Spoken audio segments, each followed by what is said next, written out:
വളരെ സാമൂഹ്യ ഏകതയുടെയും ഭാവാത്മകതയുടെയും ഒരു മഹനീയ പ്രതീകമാണ് നീരെഴുന്നള്ളത്ത് എന്ന് പറഞ്ഞൊരു ചടങ്ങ്. അവിടെ ഒരു ജാതി വ്യത്യാസമില്ല. തീണ്ടലും തൊടിയിലും മൈത്തവും എന്നൊക്കെ പറയുന്ന ഒരുപാട് പ്രചരണങ്ങൾ നടന്ന എല്ലാ കാലത്തും ഈ ചടങ്ങ് ഒരു തരത്തിലുള്ള വ്യത്യാസവും ഇല്ലാതെ നടന്നു വന്നിരുന്നു. അതാണ് നീരെഴുന്നള്ളത്ത്. ആ ചടങ്ങ് ദിവസം അവിടെ ഒരു അടിയന്തര യോഗമൊക്കെ കൂടിയിട്ട് ഒരു മണിയോടുകൂടിയാണ് അക്കരെ പ്രവേശിക്കുക. കഴിഞ്ഞ കുറച്ച് വർഷമായിട്ട് ആ ചടങ്ങിൽ ഞാൻ പങ്കെടുക്കാറുണ്ട്. ഈ വർഷവും പങ്കെടുത്തിരുന്നു. അപ്പൊ അതില് ആ ചടങ്ങ് നടക്കുന്ന രാവിലെ ഒരു രണ്ട് മൂന്ന് ആളുകൾ അവിടെ വന്ന് അവര് ദേവസ്വത്തിന്റെ ചില ആളുകളൊക്കെ കണ്ടിട്ട് അത് കർണാടകയിൽ നിന്ന് വരികയാണ് എന്നാണ് ഒരാൾ പറഞ്ഞത്. അതേ അവിടെ കർണാടകയിലുള്ള ഏതൊരു മിനിമം വേജസ് ബോർഡിന്റെ ചെയർമാനാണ് എന്നൊക്കെ പറഞ്ഞ് അദ്ദേഹത്തിന്റെ ഒരു തറവാട് കൂത്തുപറമ്പ് കോട്ടയം പോയിൽ എന്ന് പറഞ്ഞ സ്ഥലത്തുണ്ട്. അവിടെ പന്നമ്പിലാത്ത് പാറപ്പുറം എന്ന് പറഞ്ഞൊരു ചടങ്ങ് ഒരു തറവാടുണ്ട്. ഞങ്ങളാണ് ഇവിടെ പൗരാണിക കാലത്തൊക്കെ ഈ ക്ഷേത്രത്തിലെ ഉത്സവത്തിലേക്ക് പോകുന്ന ആളുകൾക്ക് സഞ്ചരിക്കാനുള്ള ബാവലിക്കെട്ട് ഞങ്ങളാണ് കെട്ടിയിരുന്നത്. ഇപ്പൊ കുറച്ചു കാലമായിട്ട് ഞങ്ങളത് ചെയ്തിട്ടില്ല. ഞങ്ങൾക്കത് ചെയ്യണമെന്നുണ്ട്. അതുകൊണ്ട് ഞങ്ങളങ്ങനെ അവിടെ ഒന്ന് പ്രാർത്ഥിക്കാനൊക്കെ വന്നതാണ് എന്ന് പറയുണ്ടായിരുന്നു. അപ്പൊ അതിനുശേഷം അവര് ദേവസ്വത്തിനൊരു അപേക്ഷ കൊടുക്കുകയോ അല്ലെ ദേവസ്വത്തിന്റെ അനുമതി തേടുകയോ ഒന്നും ചെയ്യാതെ ചില ആളുകൾ ഈ ബാവലിക്കെട്ട് കെട്ടുന്ന മന്നഞ്ചേരിയിലെ സ്ഥലത്ത് പോയി ഒരു 1-2 കല്ലൊക്കെ അവിടെ എടുത്തിട്ടിട്ട് അവരത് ബോധപൂർവം തന്നെ ചില യൂട്യൂബർമാരെയൊക്കെ ഉപയോഗിച്ചുകൊണ്ട് ഫോട്ടോ എടുത്ത് വീഡിയോ എടുത്ത് വ്യാപകമായി പ്രചരിപ്പിക്കുകയാണ്.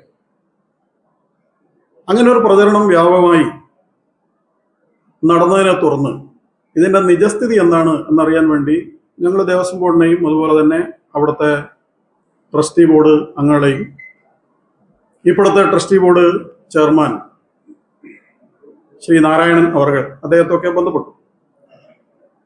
അപ്പൊ അവരിൽ നിന്ന് മനസ്സിലാക്കാൻ സാധിച്ചത് ഇങ്ങനൊരു ചടങ്ങ് ഒരു കാലത്തും ഇവിടെ നടന്നിട്ടില്ല. അദ്ദേഹം പറഞ്ഞത് അദ്ദേഹത്തിന് ഇപ്പോഴത്തെ ചെയർമാൻ 80 വയസ്സുണ്ട്, 82 വയസ്സുണ്ട്. അദ്ദേഹത്തിന്റെ ഓർമ്മയിൽ ഇങ്ങനെ ഒരു ചടങ്ങ് നടന്നിട്ടില്ല. അദ്ദേഹം ചെറുതായിരിക്കുമ്പോൾ അദ്ദേഹത്തിന്റെ പൂർവികന്മാരൊക്കെ ആ 4 തറവാട്ടുകാരാണ് ഈ ഇതിന്റെ ട്രസ്റ്റ് ബോർഡ് പാരമ്പര്യ ട്രസ്റ്റുമാർ.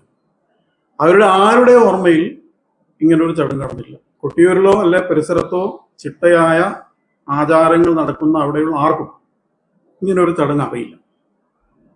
അപ്പൊ അതുകൊണ്ട് ഇത് ആർക്കും അറിയാത്ത ഈ ഒരു കാര്യം പെട്ടെന്ന് കുറച്ച് ആളുകൾ വന്ന് അങ്ങനെ ചെയ്യുന്നു എന്ന് പറയുമ്പോൾ അത് നിഷ്കളങ്കമോ സ്വദേശപൂർണമോ അല്ല എന്ന ഒരു അഭിപ്രായം പൊതുവെ ആളുകൾക്കിടയിലുണ്ടായി.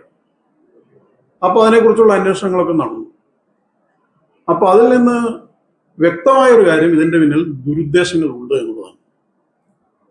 ആ ദുരുദ്ദേശങ്ങൾ ഒരു കാര്യം, കൊട്ടിയൂർ ക്ഷേത്രത്തിൽ 10,000-കണക്കിന് ആളുകൾ വർഷങ്ങളായി അവിടെ ദർശനം നടത്താറുണ്ട്.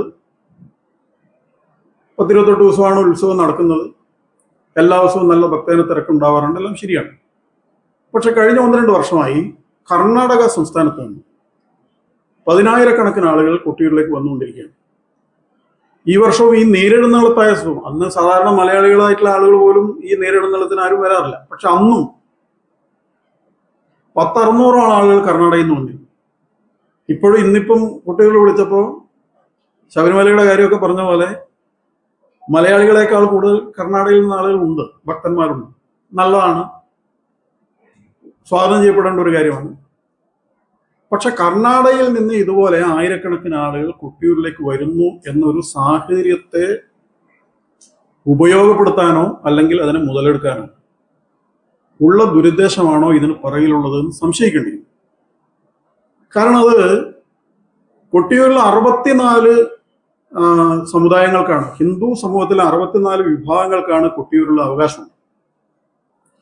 അതിൽ ഒരു വിഭാഗം അല്ല ഒരു സ്ഥാനം അത് കൊട്ടിയൂരുള്ള ഭഗവതിയാണ്. ആ ഭഗവതിയെ അവിടത്തേക്ക് ഉപചാരം ചൊല്ലി സ്വീകരിച്ചു കൊണ്ടുപോകണമെന്നുണ്ട്. ബാക്കി 63 സ്ഥാനത്തിലുള്ള ഈ അവകാശികളെയും വിവരം അറിയിക്കില്ല, അവരെ ക്ഷണിക്കില്ല, അവരോട് പറയില്ല.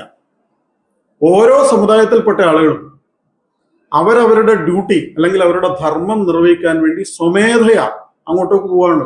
ഓരോ സമുദായത്തിനും ഓരോന്ന്. ഉദാഹരണത്തിന് ഇന്നിപ്പോ നാളെ ഇപ്പം ഇളനീരാട്ടം നടക്കും. തീയ സമുദായമാണ്. ആ തീയ സമുദായത്തിൽപ്പെട്ട ഒരു കുടുംബം, ആ കുടുംബത്തിന് അതിന്റെ ഉത്തരവാദിത്വം ഉണ്ട് ഇളനീർ അവിടെ എത്തിക്കാൻ. ഇപ്പൊ നായർ സമുദായമാണ്, അവര് നെയ്യ് അവിടെ എത്തിക്കണം. ഒരു കുടുംബത്തിന് അതിന് അവകാശമുണ്ട്. പക്ഷേ ആ കുടുംബത്തിന്റെ കൂടെ ആ സമുദായത്തിൽപ്പെട്ടവരെല്ലാവരും നെയ്യായിട്ട് പോകും, അല്ലെങ്കിൽ ആ സമുദായത്തിൽപ്പെട്ടവരെല്ലാവരും ഇളനീരായിട്ട് പോകും. അങ്ങനെ ഓരോ സമുദായത്തിനും വിളക്ക് തിരി എത്തിക്കാനുണ്ട്, അതുപോലെ തന്നെ എണ്ണ എത്തിക്കാനുണ്ട്. അങ്ങനെ ഓരോ സമുദായത്തിനും അവിടെ ആ ക്ഷേത്രത്തിൽ ഉത്സവം നടത്താനുള്ള ഉത്തരവാദിത്വമുണ്ട്, അവകാശമുണ്ട്.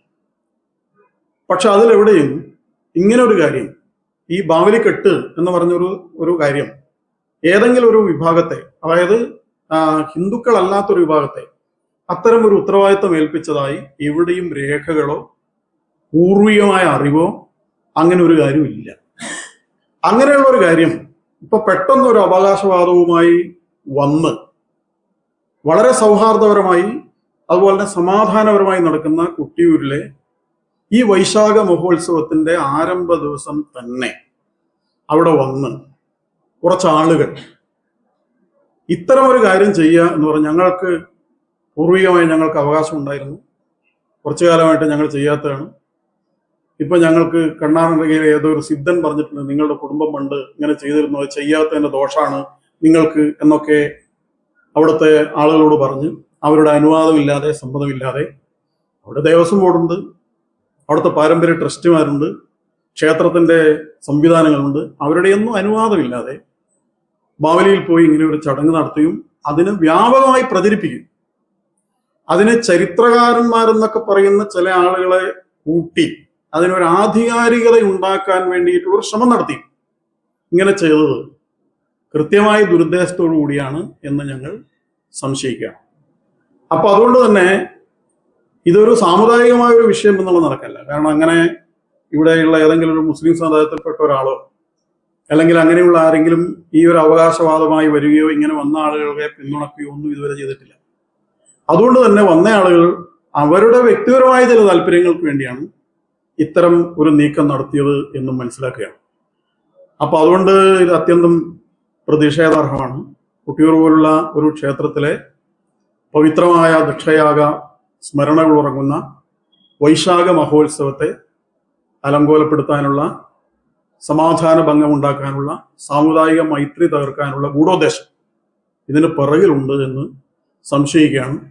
അതുകൊണ്ട് തന്നെ ഇന്നലെ ദേവസ്വം ബോർഡിന്റെയും അതുപോലെ തന്നെ പാരമ്പര്യ ട്രസ്റ്റുമാരുടെയും ഉത്തരവാദപ്പെട്ട വാർത്താ സമ്മേളനത്തിൽ അവിടെ ഒരു തരത്തിലുള്ള അധികാരവും അവകാശവും ഇല്ലാതെയാണ് ഇത്തരം ഒരു കാര്യം ചെയ്തതെന്നും ഇതിനെതിരെ ശക്തമായ നിയമ നടപടികളുമായി മുന്നോട്ട് പോകുമെന്നും അവർ വ്യക്തമാക്കിയിട്ടുണ്ട്. അതുകൊണ്ട് അത്തരം നിയമ നടപടികൾ അവർ സ്വീകരിക്കണം.